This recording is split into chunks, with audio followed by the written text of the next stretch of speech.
ಸಿಗಿರಿಯ ಇಳಿಯೋ ಸಮಯ ಬಂತು. ಈ ಸ್ಟೆಪ್ಸ್ ನೋಡಿ ಯೋಚನೆ ಮಾಡಿ ಗೆಳೆಯರೆ, ಇದನ್ನು ಕಟ್ಟೋರು ಅದು ಹೆಂಗೆ ಕಟ್ಟಿರ್ಬೋದು, ಎಷ್ಟು ಕಷ್ಟ ಇದು. ಕಂಪ್ಲೀಟ್ 90 ಡಿಗ್ರಿ ಇರೋದು ಈ ಪರ್ವತ ನೋಡಿ. ಅದು ಒಳಗಡೆ ಅದು ಪೇಂಟಿಂಗ್ಸ್, ಅದು ಆ ಪೇಂಟಿಂಗ್ ಜಾಗ ತೋರಿಸ್ತೀನಿ. ಆ ರಾಡ್ಗಳು ಹಾಕಿ ಚುಚ್ಚಿರೋದು, ಅದ್ರ ಮೇಲೆ ಪ್ಲ್ಯಾಟ್ಫಾರ್ಮು.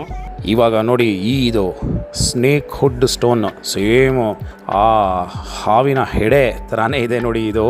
ಸೊ ಇಲ್ಲಿ ನಿಮಗೆ ಲಯನ್ನು, ಎಲಿಫೆಂಟು ಮತ್ತು ಇದು ಮೂರನೇದು ಕೋಬ್ರಾ, 3 ಪ್ರಾಣಿಗಳ ಆಕಾರದಲ್ಲಿ ನಿಮಗೆ ನೋಡೋಕ್ಕೆ ಸಿಗುತ್ತೆ. ಆಮೇಲೆ ನೋಡಿ ಈ ಬಂಡೆ ನಂತರನೇ ಗುಂಡಕ್ಕಿತ್ತು. ಫೋಟೋ ತೊಗೊಂಡೆ ಅಲ್ಲಿ ನಿಂತ್ಕೊಂಡು. ನೆಕ್ಸ್ಟು ಈ ಮಕ್ಕಳಿಗೆ ಇದೇನು ಹಾವ ಆಟದ ಸಾಮಾನು, ನಮಗೆ ಹಿಡ್ಕೊಳಕ್ಕೆ ಗಡಗಡಗಡ ಅನಿಸುತ್ತೆ. ಇವ್ರುಗಳಿಗೆ ನೋಡಿ ಲೆಕ್ರಾಸ್ನಿ खेलता ಸಾಮಾನು ಸಿಗುತ್ತೆ. ಇಲ್ಲಿಂದ ಇವಾಗ ನಾವು ನೆಕ್ಸ್ಟ್ ಎಲ್ಲಿಗೆ ಹೋಗ್ತಾ ಇದ್ದೀವಿ? ಡಾಂಬುಲಾ.